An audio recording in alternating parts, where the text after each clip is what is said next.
वहीं अक्टूबर में ड्रग नियंत्रक ने देश भर में 34 सैंपल लिए थे। इसमें हिमाचल में बनी 14 दवाएं मानकों पर खरी नहीं उतरी।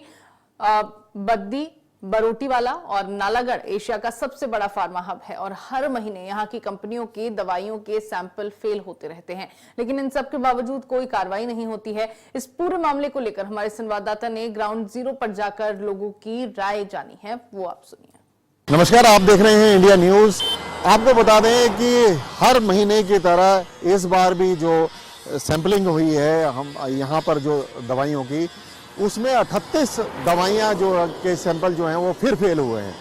और हैरानी की बात तो ये है कि बीबीएन क्षेत्र की जो अधिकतर जो फार्मा उद्योग हैं उनके ज़्यादातर जो हैं वो सैंपल जो फेल हुए हैं।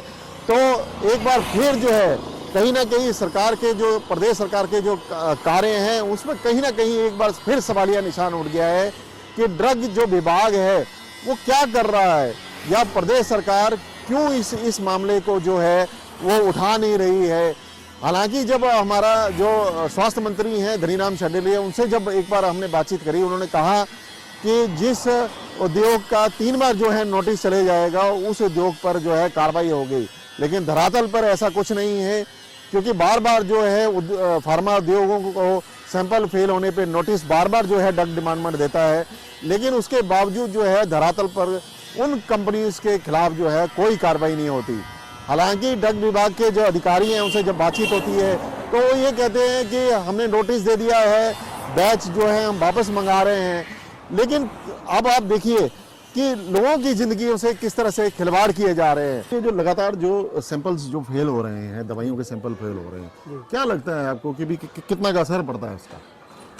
देखिए, अब दवाई अगर इनके सैंपल ही फेल हो रहे हैं, दवाई जो मरीज खाएगा वही काम नहीं करेगी, तो इंसान जो लोग है, जो मरीज है, वो कहाँ जाएगा जी। तो अब हॉस्पिटल की हाल तो आपने देख लिया, पहले ही बहुत खस्ता है, ऊपर से डॉक्टर तो दवाई लिख रहा है, दवाई हम लोग खा भी रहे हैं तो वो काम ही नहीं कर रही है, सैंपल फेल हो रहे हैं। जो ड्रग विभाग है वो इसके ऊपर बार बार सैंपलिंग करे, बार बार सैंपलिंग करके इनको जो है जो भी सज़ा का प्रावधान है वो किया जाए, अन्यथा तो ये दवाई एक जैसे कोई चूल्हे से निकाल के राख खा ली है, इस समान है। अभी कुछ दिन पहले जो है हमने स्वास्थ्य मंत्री जो है धनीराम शांडिल्य जी, उनसे भी बातचीत करी थी, तो उन्होंने कहा था कि जिस कंपनी को 3 बार अगर नोटिस चले जाए, जिनके सैंपल लगातार फेल हो रहे हैं, और अगर ड्रग विभाग उनको 3 बार नोटिस अगर कर गए तो उस कंपनी पर भी कार्रवाई करेंगे। लेकिन अभी जमीनी स्तर पे देखा जा रहा है कि सिर्फ नोटिस ही जा रहे हैं और कंपनियों पे कोई कार्रवाई नहीं हो रही। तो इसके बारे में क्या कहना चाहते हैं?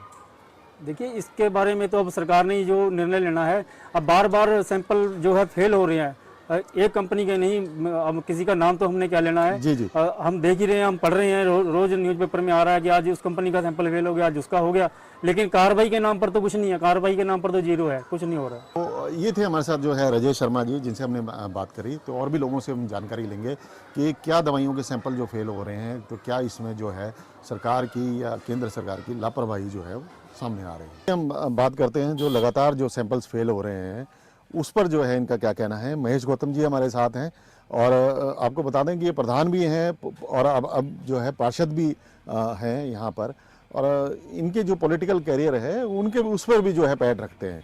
सर, ये लगातार जो आप देख रहे होंगे कि बीबीएन के जो अपनी कंपनीज जो यहाँ पर लगी है, हालांकि लोगों को रोजगार जरूरी है कि भी यहाँ मिल रहा है, लेकिन उसके साथ साथ अगर कुछ दूसरी बातें देखी जाए तो यहाँ के जितने भी फार्मा उद्योग हैं उनके सैंपल जो है लगातार फेल हो रहे हैं। तो क्या कहना चाहेंगे सर इस बारे में? अगर ऐसा है तो ये बहुत बुरी बात है हमारे हिमाचल प्रदेश के लिए। इसमें हिमाचल प्रदेश का नाम भी बदनाम होता है, हमारी सरकार के भी ऊपर उंगली खड़ी होती है। तो मैं सरकार से अनुरोध करूँगा भी ऐसे लोगों पे जो इंडस्ट्रियलिस्ट यहाँ आए हुए हैं, जो जिनके सैंपल फेल हो रहे हैं, उनके लगाम लगाई जाए। और जो यहाँ पे जितने भी ऑफिसर्स यहाँ बैठे हैं, ड्रग इंस्पेक्टर है, ड्रग कंट्रोलर है, तो सरकार उनसे जवाब तलबी करें भी ऐसा नालागढ़ में या बीबीएनडीए में क्यों हो रहा है ऐसा। क्योंकि गरीब जो लोग हैं यहीं की दवाइयाँ जो खा रहे हैं तो बीमारी ठीक नहीं हो रही और बीमारियाँ बढ़ रही हैं। तो बीमारियाँ तभी रुकेंगी अगर ये यहाँ अच्छे तरीके से दवाइयाँ बनेगी, अच्छी दवाइयाँ बनेगी। पूरे हिंदुस्तान में हमारे यहाँ की बीबीएनडीए की दवाइयाँ जाती हैं। तो इसका नाम होगा नालागढ़ का, BVNDA का, हिमाचल प्रदेश का भी, वहाँ पे अच्छी दवाइयाँ बनती हैं। ये सरकार को चाहिए कि इनके जल्दी इनका संज्ञान ले